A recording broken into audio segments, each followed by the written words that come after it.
Halo semua, kembali lagi bersama saya. Pada kesempatan kali ini kita akan membahas materi tentang struktur query language. Pokok pembahasan yang akan kita bahas pada kesempatan kali ini ada 3. Yang pertama, pengenalan SQL, selanjutnya ada pengelompokan perintah SQL, dan yang terakhir kita akan membahas tentang contoh kasus. Kita masuk pada yang pertama, yaitu pengenalan SQL.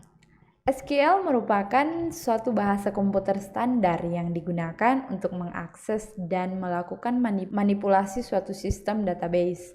Saat ini SQL dapat dijumpai pada berbagai platform dari mikrokomputer hingga mainframe. SQL dapat digunakan secara berdiri sendiri maupun dilekatkan pada bahasa-bahasa lain seperti C dan DLP, dan menjadi bagian dari sejumlah DBMS seperti Oracle, Sybase, MySQL, dan Informix. Nah, pengelompokan perintah SQL ada 3, yaitu ada DDL, DML, dan DCL. Di mana yang pertama DDL atau Data Definition Language merupakan perintah SQL yang berhubungan dengan pendefinisian suatu struktur database, dalam hal ini database dan tabel. Beberapa perintah dasar yang termasuk dalam DDL antara lain create, alter, rename, dan drop. Selanjutnya ada DML atau Data Manipulation Language, di mana DML merupakan perintah SQL yang berhubungan dengan manipulasi atau pengolahan data atau record dalam tabel. Perintah SQL yang termasuk dalam DML ini antara lain select, insert, update, dan delete. Selanjutnya ada DCL atau Data Control Language.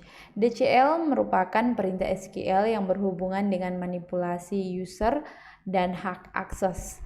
Perintah SQL yang termasuk dalam DCL ini antara lain grant dan revoke. Kita masuk pada contoh kasus. Yang pertama sini ada DDL. Yang pertama ada perintah create.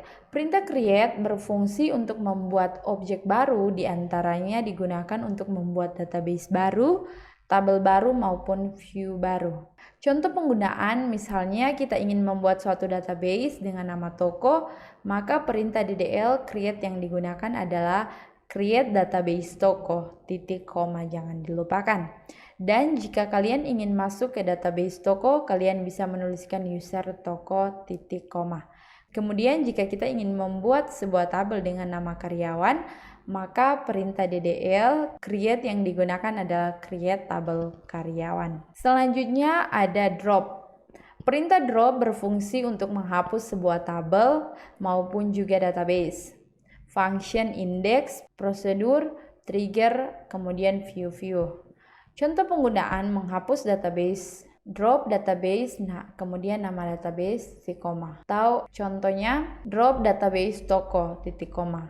Kemudian menghapus tabel, drop tabel, kemudian nama tabel, titik koma. Misalnya kita ingin menghapus tabel barang, maka kita bisa menuliskan perintah SQL-nya, query-nya seperti drop tabel barang, titik koma. Selanjutnya ada alter. Contohnya misalnya kita ingin memodifikasi suatu tabel bernama barang, maka perintah DDL alter yang digunakan. Selanjutnya kita akan melihat contoh kasus pada perintah DML. DML merupakan data yang bertugas sebagai anjuran yang bertujuan dalam kegiatan proses manipulator terhadap data yang ada pada database. Fungsi utama dari DML ini ialah untuk melakukan proses olah data di dalam database. Di dalam manipulasi ini terdapat beberapa anjuran yang antara lain yaitu perintah insert, select, update, dan delete. Yang pertama, insert. Insert berfungsi sebagai perintah untuk memasukkan data yang baru dari database.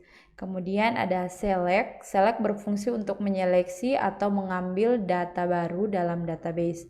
Kemudian ada update. Update berfungsi sebagai perintah yang digunakan dalam pembaruan data di database.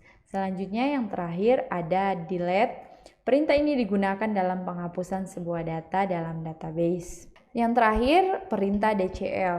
Perintah DCL ini merupakan arti kecil dari bahasa pengontrolan data yang berartikan sebuah bahasa yang bertujuan untuk mengontrol data dan benda di database. DCL ini berfungsi dengan melakukan kontrol ke server database.